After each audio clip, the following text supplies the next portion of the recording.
Pale Waves, Smitten album review. Let's chat about it. Hey friends, what's going on? John here from What's Spinning here tonight to chat about this latest album from UK-based indie pop band Pale Waves. They have been at it for a few years now, and in their early days, the hype behind this band was pretty big. They got some opening act dates with the 1975 around the time and toured with them, and by the time their debut album, My Mind Makes Noises, was coming out, fans were salivating to hear this thing, and at the time they were dropping a lot of very catchy, very gloomy, sort of goth-tinged indie pop tunes that I liked, and I thought the debut album was okay. I wasn't over the moon about it. I did think it was a little long as well, but I did enjoy what they were doing at the time. If anything, I enjoyed their next album, Who Am I, even more. I mean, yeah, was this album ripped kicking and screaming out of the 90s? It absolutely was, but let me tell you, the hooks on this thing, boy, did they ever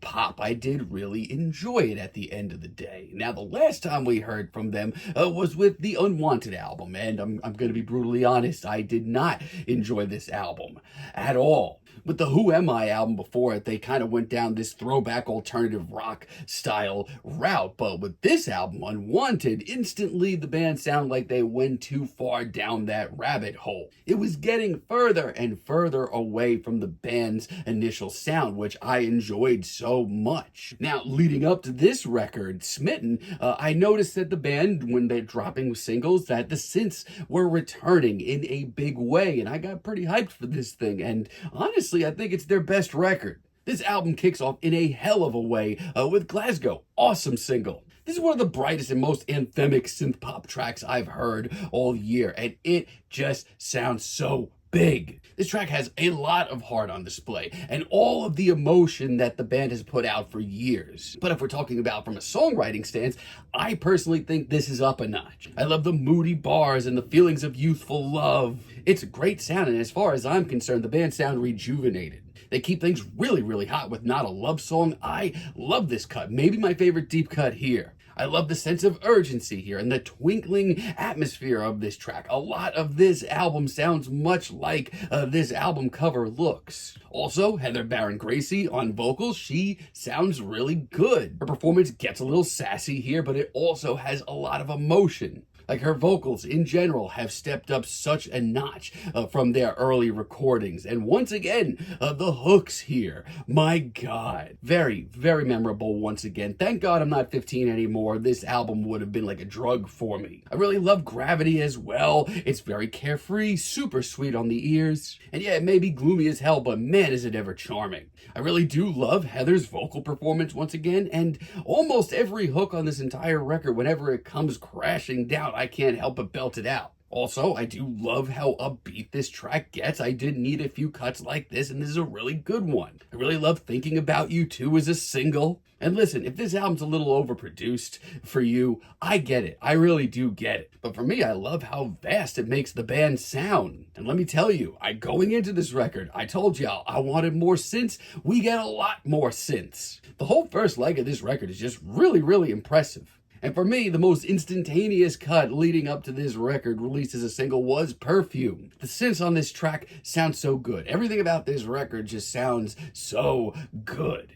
The hook just once again sounds so larger than life, and that last guitar solo we get here, it's pretty spicy. Yeah, I'm very, very pleased with the direction that this record is going in. It gives me a lot of hope for the future of Pale Waves as well. It's not without its blemishes though, like Last Train Home for example. This is very average. This sounds like a cut from Unwanted that was just very middle of the road. I mean, for an album that is just so packed with great hooks and showing the band mature in the right way, this just really doesn't progress at all for me. Even the strings towards the end can't save this track. Also, Miss America, this is really, really rough. While I enjoyed a lot of tracks on Who Am I, that 90s alternative throwback style has a slippery slope for the band. It always has. And let me tell you, this album is packed with big hooks, but this just sounds way too big for them to handle. It's just way too sloppy, way too overdramatic. I think it's the worst cut here. And Imagination, late in the record, it's just okay. It's certainly not terrible, but from a production stance, I don't know why this track sounds so flimsy. I mean, I do appreciate the upbeat riff and the urgency here, but I feel like they've done tracks like this a lot better in the past. However, outside of that, consider my faith in the band absolutely restored. It's one of the better pop rock and indie pop records you're gonna hear this year. I mean, by the time Kiss Me Again rolls around, y'all get the formula.